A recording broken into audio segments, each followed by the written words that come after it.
सरवा हमनी के भगा रहा ना। आज अपने दुआर पर हम लाए और चलाए। अभी हमको पूछत नहीं कि हम कितना सुअर लड़का है। मन बतावे ला का चीज बा, ये तो हमनियों को मालूम बा। तोरा से पूछे गए कि लब दे बिचवा में बोल दिली हे। हमार सामानवा फोरे जब दवाइया के कराई, ई सर्व कराई। अब हमार सदिगो नहीं होखी सर्व। ए छोड़ छोड़ छोड़ छोड़ अन फूटल नहीं के ना फूटी तो मैं क्यों दवाई करा।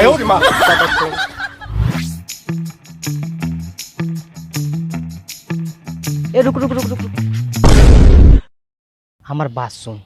नहीं हम तोर बात नहीं सुनम, हम एकर बात सुनते बोल। हमारा हाथ से ना 5 गो खून लिखल बा। लागत है पहला खून एकरिए होई। अरे छोड़ छोड़ बहुत छिना लड़का बा, छोड़ दे। देख ई कितना सुअर बा।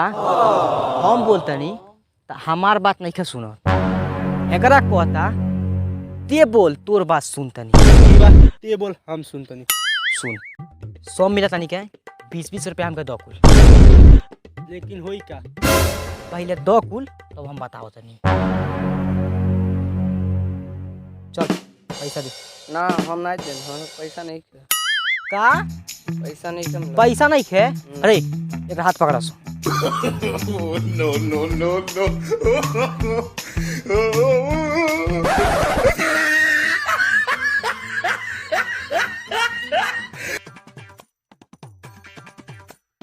का बोल रे? जॉब पे निकाल। ए थैलिया फाटल बा।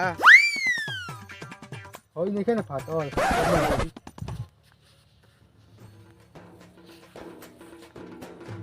हाँ चलो कुल। ओ अभी पैसा मेरा के राती खान टीवी सीडी चली। चल लेके आवल जाई। चुपचाप चलो सो। केहू के मालूम नहीं चले चाहिए कि टीवी चले जाता।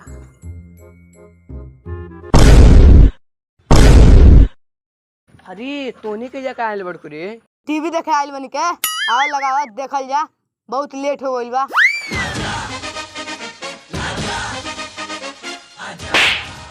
सारे तू ना पैसा मिले उला बोलो। टीवी देख।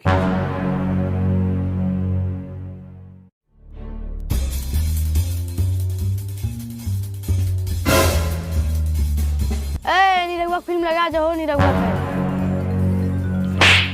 अपन दादा के फिल्म ना देखबो।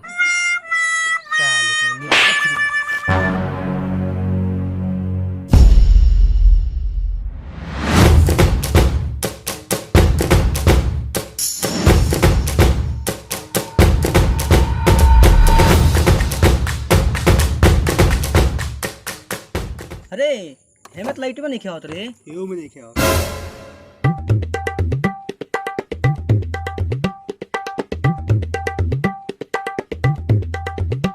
हेमन आ गई। हेमन आई आइल। इमन एगो बटन बा, दवाई तब द चालू होके जान तनी, लेकिन बताम नहीं। अरे जान तड़े हो जानते नहीं। हेन्या हेन्या चल चालू कर।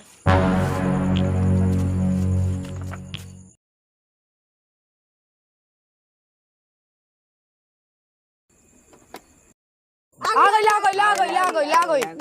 मिथुनवा फिल्म लगावो। मिथुन फिल्म देखबो। टीवी में पैसा देले बड़ो। भले से पैसा देला नहीं कि का है। टीवी हमारी ज्यादा रिस ले उठा के चल जा, देखियो जा। बाबू तू न उठा के ले जा। तू देख मिथुनवा का निरहुआ फिल्म चला देगा। तू देख तू देख साले तू टीवी ले चल जाए।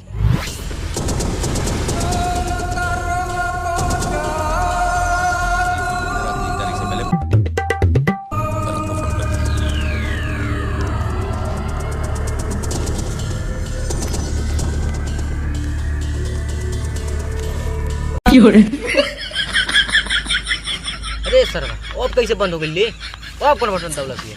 ठीक है रे।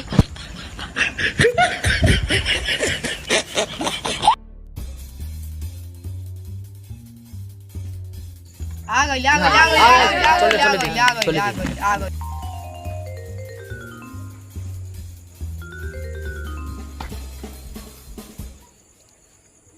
अरे मुझे no, no, no, no. नहीं तो अरे अरे अरे अरे सर कहाँ लड़ रहे हो रे? टीवी देखा रहे कुश्ती लड़ रहे? टीवी देखा तो अपन कपड़ा में लगवा करत रहल ई सरवा कुल अपन बड़का बड़का कपार लेके चली जाता ना सुन अपन कपड़ा हम घरे रख के आई क्या चुपचाप फिल्म देखो